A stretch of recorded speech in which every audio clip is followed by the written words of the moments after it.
അപ്പോൾ തൃശ്ശൂരിൽ നിന്ന് ഞാൻ നേരെ കോഴിക്കോട് ലാൻഡ് ചെയ്തിരിക്കുകയാണ് ഗൈസ്, വീട്ടിൽ പോകാൻ വേണ്ടിയിട്ട്. കയ്യിലൊരു പൊതിക്കെട്ടും ഉണ്ട്.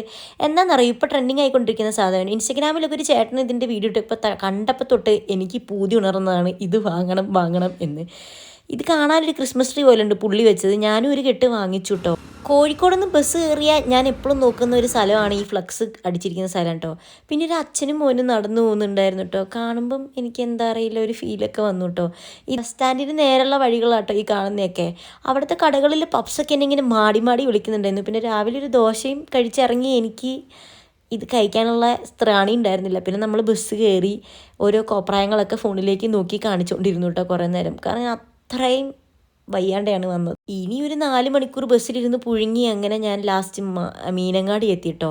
ബത്തേരിക്കാർക്ക് മീനങ്ങാടി എത്തുമ്പോൾ ഒരു ആശ്വാസം കേട്ടോ, ഇപ്പോൾ എത്തുമല്ലോ എന്ന് ഓർത്തിട്ട്. പിന്നെ വീട്ടിൽ വന്നത് ഒരു ആപ്പിളും എടുത്ത് കടിച്ച് പിടിച്ചോണ്ട് ഞാൻ ആ വാങ്ങിച്ച സാധനം വെള്ളത്തിലേക്ക് ഇടാനുള്ള ഓട്ടമായിട്ടോ.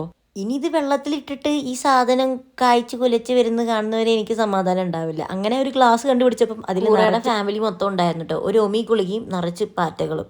അങ്ങനെ ഇത് കഴുകി വൃത്തിയാക്കി ഞാൻ ആ സാധനം അതിലേക്ക് ഇട്ട്. ഇനിയിപ്പോൾ ഇത് നാളെ ആവുന്നത് വരെ സമാധാനം എനിക്കുണ്ടാവില്ല കേട്ടോ. ഗ്ലാസ് അതിന് പറ്റിയ ഹൈറ്റ് അല്ലായിരുന്നു. അമ്മ ഇല്ലാത്തത് കൊണ്ട് അമ്മയുടെ ഗ്ലാസ് ചോദിച്ചെടുക്കുമ്പോൾ അമ്മേനോട് ചോദിച്ചെടുക്കണമല്ലോ. അപ്പം എന്തായെന്ന് ഞാൻ പിന്നെ കാണിക്കാം കേട്ടോ വീഡിയോ.